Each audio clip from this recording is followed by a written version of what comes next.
Una, magkaroon ng kapayapaan sa mundo. Amen? Amen. At kabutihan ng para sa lahat. Amen? Amen. So yung 2,000 plus years ago, very clear ang reason. Bakit pumanaog ang ating mananako? Upang magkaroon ng kapayapaan at kabutihan. Beautiful. Amen? Amen. So yun. So with that, ang tugatog ng kaluwalhatian ng Diyos, kapayapaan sa lupa at kabutihan ng lahat ng tao sa mundo. Amen? Amen. Gets mo? Yes, po. Yun ang una. Saan nagpakita? Sa mga pastor. Pangalawa, kay Matthew, chapter 1, verses 18 to 25, para kay Matthew naman, a star shines in the night, followed by the Magi, until they reach the newly born baby. Kaya ang tanong, who believe in Jesus? The wise astrologers. Kaya mula noon hanggang ngayon, hindi na tayo nagigritang Happy Three Kings. Una, hindi sila hari. Pangalawa, walang tatlo. Yung mga wais, yung mga panalo, ginagamit ang kanilang natural gifts. Ginamit yung ulo, sabi ko mga gabi, no?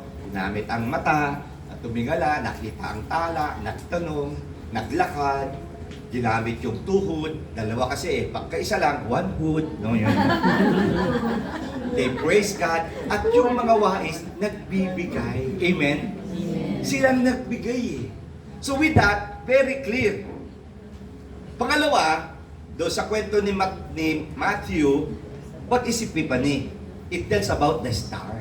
Amen? Natural. Doon sa mga shepherd, religious experience, nagpakita ang anghel. Kay Matthew, abay, tiningnan ang tala, tumingala, nakita ang bituin nagniningning. Ito ang kwento. Sino ang pwede nagbibigay ng liwanag? Yung buhay na bituin. May patay na bituin. Meron. Sa science, ang tawag yan ay, ano yung patay? 2 days ago.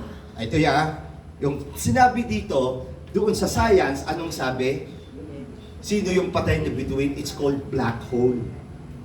The black hole could suck an entire solar system. Ano yung black hole? Hindi dahil wala siyang liwanag.